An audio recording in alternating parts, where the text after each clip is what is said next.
blenders never stop until they find the perfect flavor, worthy of our founder's signature that you will still see on every bottle. Filippo Berio. His signature, our promise. Find us at your supermarket today. Castle on LBC. I'm on approach, mate, on approach.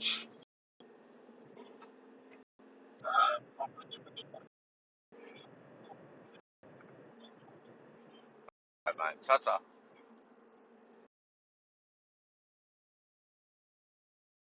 Point is, I agree with all. However, I think the virus is very, very difficult to contain, and it's, I think, a more practical approach as opposed to locking down all of the country potentially might be an easier way forwards than cutting all industry out so people could earn money across the spectrum. Yeah. How's that going to work? Well, how do you suppose this will happen? I think really, if people were told to wear masks outside and inside, or there were tougher restrictions in place, then for the non-wearing of masks, then I think people would adhere to that guidance. I think nobody really wants to give anybody this awful virus or pass it on, but the problem is it's a virus and it's very difficult to be contained, and I think it would be easier if one brushstroke doesn't really work, and I think instead of taking the approach of locking down the whole of the UK, if we literally had a more myopic approach, which has been mentioned, in certain regions, even in certain buildings, in certain areas of the country or town or village or wherever, it might be a better. I see. So your goal would be to perhaps lock down somewhere, but in other areas not so, other businesses not so. So just sort of trying to keep the economy going, trying to keep some sense of normality for people. So, do you think that's been properly considered? I think we live in interesting times. I think we need, in the country, we need a little bit of a dose of hard love, and I think potentially we need to see the damage which is being done across the spectrum, especially to... Well, it's certainly being reported on in a very strong way in The Guardian this morning, just one particular area. Wayne, thank you very much indeed for your call from Barnstaple this morning. The point that he's making is that, perhaps our approach doesn't need to be total lockdown. What's your view? 34560600973. COVID's impact on mental health lasting years happens to be front page of The Guardian. You can go anywhere in the newspapers to see the damage which is being done by stopping pretty much all economic activity, be it on the high street, pubs, or anywhere else, or the provision of services, theatre, arts, entertainment been shattered. We understand that. But surely the time has now come to say, look, the vaccine is there. We've got this new, highly transmissible virus, which seems to be spreading like wildfire, according to everyone who works in the health sector. Isn't it time to just accept that, we can't live with this right now because we haven't got the vaccine in people's arms yet? There are opposing views. Happy to take them. Morris is in Leeds, unless it's Maurice. I think it's Morris. Love all the talk about long COVID treatment. How about my short-term skin cancer treatment that has just gone by the wayside while the NHS turns into a COVID-only service and GPs have closed shop? I completely understand where you're coming from, Morris. Oh, God, the decisions that the people are having to make at the moment. Joan in Hertfordshire, if transport staff can't enforce face coverings, does this mean that passengers will now be able to smoke on buses and trains? Well, I remember those days, and airplanes as well. They used to see. And Faye says, come on, let's lock down, it'll be worth it. But some people really need money unless they work, and the government isn't or isn't able to pay people enough to stay at home. People looking at the Chancellor and his March budget now, presumably, and a lot more to say as this levelling up agenda becomes apparent, because we know those who are disadvantaged have been hit even harder than those with means. What a set of questions to be wrestling with. Keith's in Romford, which is in Tier 4.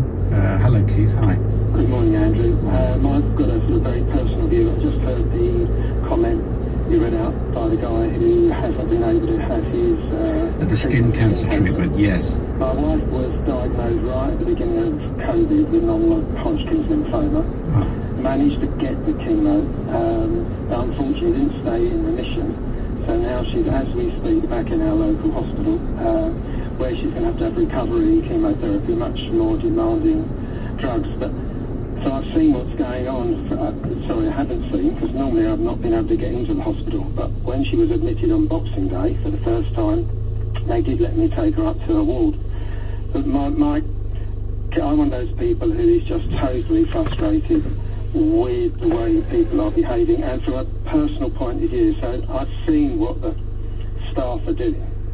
But we've got two friends, one family members, sending my wife get well cards, wishing you well, etc. And they just both epitomise what's going on in this country. One family living locally in this town met up with their 3 daughters, all the partners in their house, and my in-laws.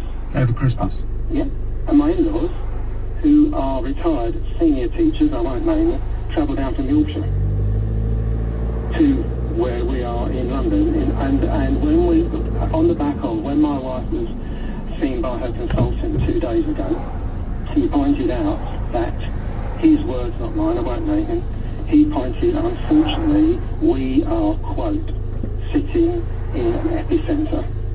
If I had the option of not treating you in these times, I wouldn't. But that is no option. And then he pointed out, which I didn't realise with chemo, they really do have to have their ICU capacity there. I didn't realise that. Of course, the ICU is absolutely stretched. She's aiming to get to a stem cell transplant at UCL. They've got no ICU capacity at the moment, so they couldn't send her up to ICU, which was an option.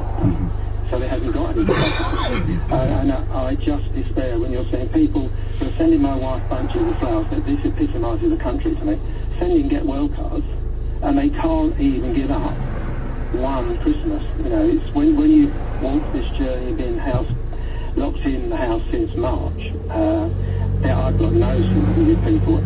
I do understand with working, and I think that needs to be looked at, and I'm talking about people doing the unnecessary things, not.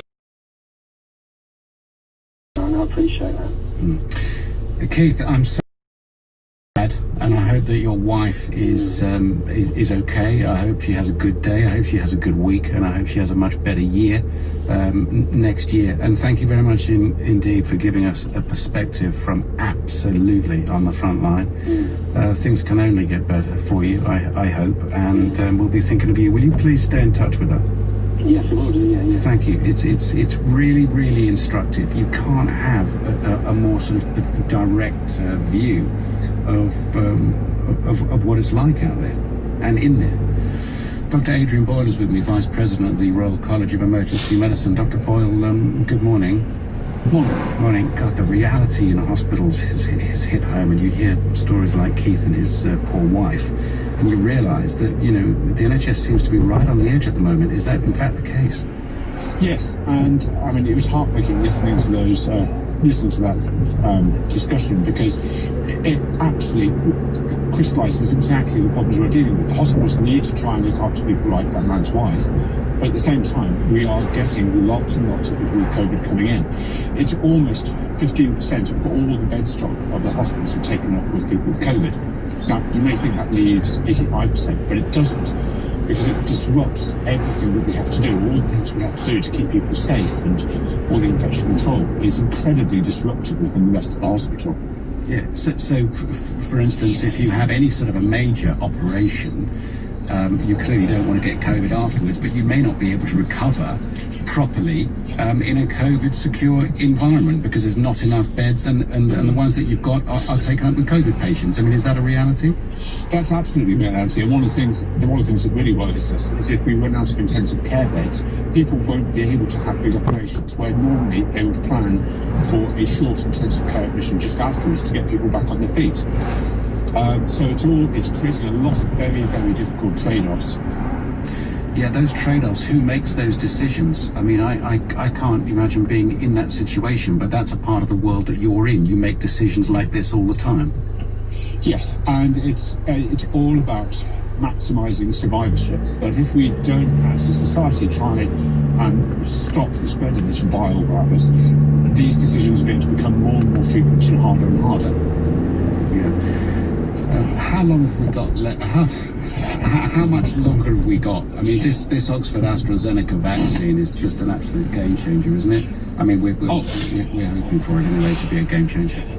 Yes, I think so. So the great advantage of this is that this will be able to be given routinely in primary care. It won't require the -70 fridges, and that will we are actually, our GPs and our primary care systems are extremely knowledgeable how to do mass vaccination programs. They do this every year. They've got really good systems. And once they can have something which they can store easily inside the GP surgeries, that's going to be an absolute game changer. Yeah. And how long will it take to get people vaccinated? That's a very open question. But I mean, how long? I mean, how many people, for instance, can we do a week with the current vaccination program laid out as it is? And I'm sure you've seen it. So they've talked about being able to do. So when we were just using the Pfizer-BioNTech vaccine, they were doing about 500,000 a week. Now, I don't know what they can do when they go to AstraZeneca, but I know that we do much more than that when we start doing flu vaccines.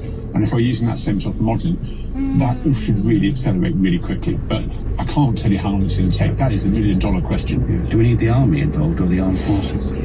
Well, I don't know. Wouldn't hurt, would it? Well, I don't know. I'm well out of my area now. I'm not an expert on vaccine delivery. The more the merrier. I'll have anybody. Honestly.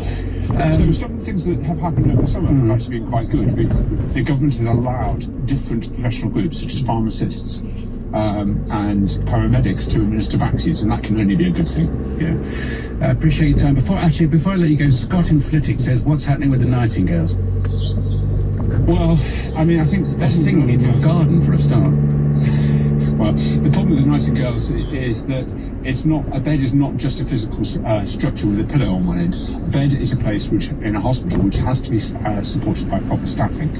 And the big problem that's limited the use of the Nightingales, even when the hospitals are full, is the hospitals have to give up staff to go and work there. That's simply not going to work. Okay.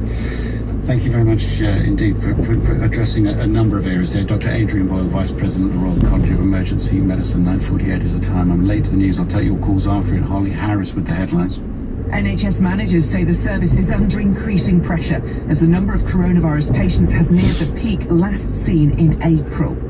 Michael Goves confirmed only primary pupils, key workers' children and years 11 and 13 will be returning to school in the first week of January. Businesses are being warned it's their last chance to prepare for substantial changes, especially at the border from January the 1st. The weather, showers in the west, some sleet and snow in the Midlands, a high of 6 Celsius. LBC Travel, I'm Anne-Marie Walsh in Worcestershire. The M5 remains blocked northbound between junction 5 for Droitwich and 4A at the M42, as many lorries and cars along this stretch have become stuck in the snow. Also in Worcestershire, on the M42 southbound, there's been an accident between junction 2 for Hotwood Park services and junction 1 at Bromsgrove. One lane is closed. On the M6 southbound in Staffordshire, it's queuing between junction 16 for Crewe and 15 at Stoke-on-Trent after a lorry jackknifed. 2 lanes remain closed. Coming up at 10 on LBC, Majid Noaz. Senior doctors have warned that the NHS is in danger of being overwhelmed with a new...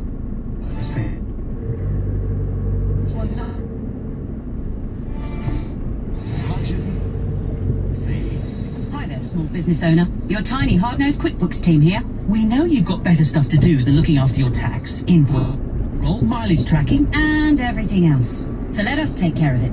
That's right. We're an entire business department, taking care of the finance stuff. 27 hours a day, 8 days a week. So you can lose the stress and focus on being the best at what you do. We've got your back, boss! Sign up now at quickbooks.co.uk. Taking care of finance stuff. Get to it, QuickBooks. Right, car needs a clean. Finish my cuppa first. Of course, the sponge is on the top shelf in the garage. Don't want to drag the steps out just for that. Check weather. 2% chance of snow. Ooh, maybe next weekend. Don't put things off this year. Get 6 months free data and calls. So the Samsung Galaxy S20 FE is now under £16 a month. Get your skates on. Search your 2 wins.